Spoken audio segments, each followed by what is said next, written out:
Baiklah, Assalamualaikum. Bertemu lagi dengan Cikgu Rafida di dalam Sains. Baiklah, hari ini masih di dalam topik kemahiran proses sains. Okey, kita akan belajar mengenai kemahiran berkomunikasi. Okey, hari ini kita akan mempelajari mengenai dua kemahiran ya. Sekarang kita tengok dulu apa itu kemahiran berkomunikasi. Okey. Kemahiran berkomunikasi adalah cara kita menyampaikan sesuatu maklumat kepada orang lain. Okey, itu adalah berkomunikasi. Okey, kita berkomunikasi melalui yang pertama, lisan. Okey, kalau kita nak berkomunikasi dengan orang, selalunya kita akan bercakap kan? Itu adalah lisan. Kemudian tulisan. Okey, kadang-kadang kita tak dapat nak bercakap dengan dia, kita tulis surat ke. Dan akhir sekali adalah lakaran. Yang kita tunjuk gambar pun orang boleh tahu apa yang kita maksudkan. Itu adalah cara kita berkomunikasi. Baiklah. Berkomunikasi adalah menyampaikan maklumat dalam pelbagai bentuk yang macam cikgu cakap tadi. Lisan, tulisan, lakaran.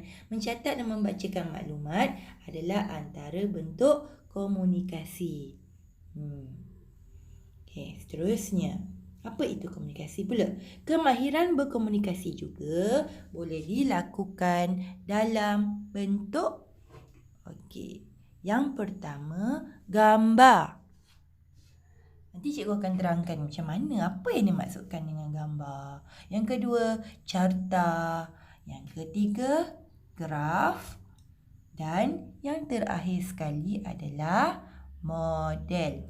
Okey, model yang cikgu maksudkan ni bukan model macam artis-artis yang jalan kat atas pentas tu Bukan.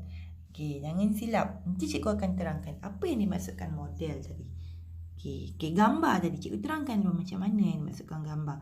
Okey, contohnya cikgu bagi gambar ikan. Okey, bila kamu nampak je ikan tu, maka akan tercapailah apa yang objektif yang cikgu nak beritahu pada kamu. Okey, ni gambar ikan. Okey, sampai maklumat tersebut pada kamu. Itu adalah komunikasi. Dan seterusnya pula adalah carta. Okay, contoh paling dekat adalah carta dalam kelas kamu. Carta organisasi. Okay, contoh macam ni, organisasi kelas 1 Arif, siapa guru kelas dia, siapa ketua kelas dia, siapa pembantu kelas dia. Okay, orang nampak carta tu orang tahu. Okay, ini jawatan kuasa dalam kelas dia. Seterusnya graf.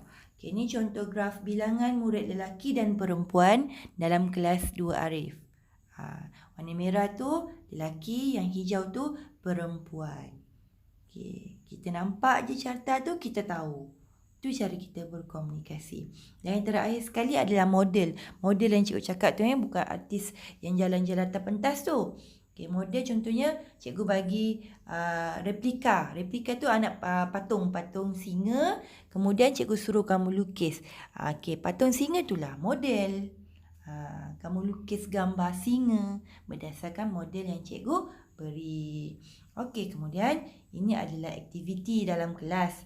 Tapi sebab kita PKP, kita tak dapat nak buat. Okey, ini contoh saja, tak perlu nak buat. Kita bincang je. Ini adalah jadual kelas 1 Arif. Okey, dalam jadual ni dia ada beritahu siapa yang menyapu, membersihkan tingkap, menyusun meja, memadam papan putih. Nanti ada soalan. Soalan tu kita akan jawab berkait dengan jadual yang dia beri.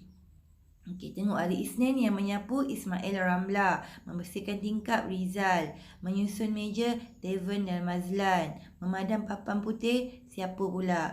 Hari Selasa siapa? Hari Rabu siapa? Hari Khamis pun siapa? Setiap hari tu ada tugasan-tugasan mereka. Ada orang-orang yang tertentu yang telah ditugaskan untuk melakukan tugasan tersebut. Okay, nanti ada soalan tu yang kita akan jawab berkaitan dengan jadual yang diberikan. Tak payah buat, cuma kita buka minda, kita cuba untuk bincang sendiri. Okey, berdasarkan jadual tersebut. Okey, maklumat dalam jadual tersebut Okey, yang jadual tadi tu, yang banyak senarai nama tu semua. Okey. Dapat memberikan jawapan kepada soalan-soalan yang berikut. Okey, siapakah yang ditugaskan untuk menyapu pada hari Rabu dan Khamis? Tadi kita dah tengok kan siapa kan?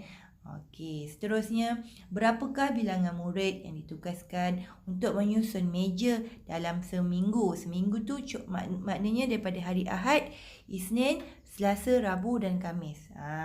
Siapa yang bertugas pula sebanyak 2 kali dalam seminggu? Okey, jom kita bincang dan fikirkan kemudian. Okey, ni sebenarnya aktiviti dalam kelas. PKP ni kita tak payah buat lah. Okey. Okey.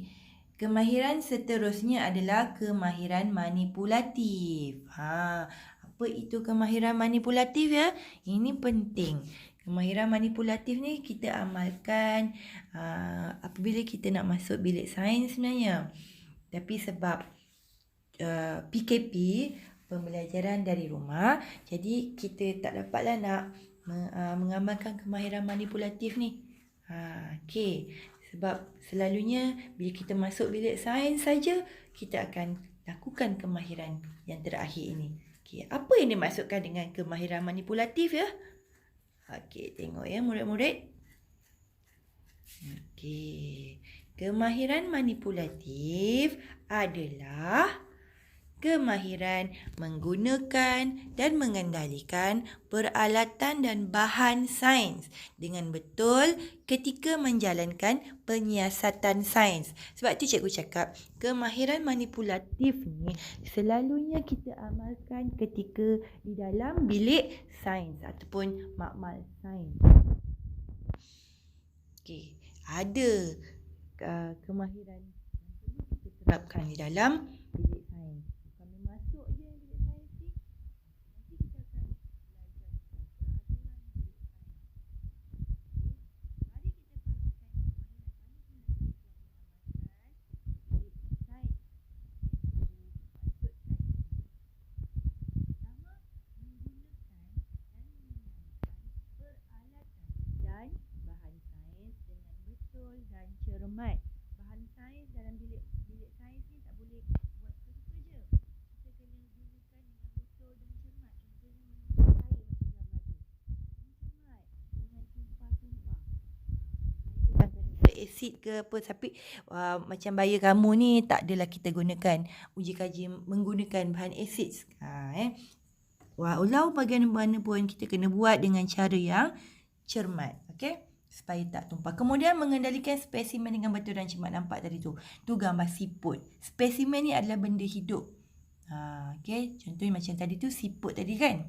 Seterusnya melakar spesimen, peralatan dan bahan sains dengan betul.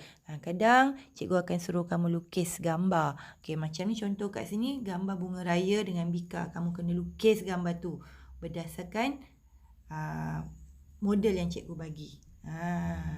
Dan yang seterusnya adalah membersihkan peralatan sains dengan cara yang betul. Nak bersihkan peralatan sainsnya dengan ada caranya. Tak boleh main suka-suka cuci je. Nampak tu dia cuci tabung uji dengan hati-hati. Kalau tidak, dia boleh pecah. Okey, baiklah. Dan yang terakhir sekali ya ni adalah menyimpan peralatan dan bahan sains dengan betul dan selamat. Okey, peralatan dan bahan sains ni tak boleh suka-suka letak sebab dia mudah pecah. Jadi kena simpan. Contohnya macam menyimpan bika, menyimpan bahan kanta pembesar. Kena hati-hati. Susun mengikut jenis dia, bukan main letak je. Okey, ini adalah kemahiran manipulatif yang kita dah belajar tadi tu ya. Tengok baliklah video yang cikgu bagi ni Apa yang cikgu maksudkan tadi tu. Okey. Sekian dulu pembelajaran kita pada hari ini. Untuk topik kemahiran proses sains hari ni dah habis ya. Kita akan berjumpa lagi pada minggu hadapan. Masuk dalam topik baru iaitu tak silap cikgu topik peraturan di bilik sains. Okey, tunggu. Kita jumpa lagi minggu hadapan. Okey, jaga diri kamu, jaga SOP kamu. Jangan keluar rumah ya. Bye-bye. Assalamualaikum.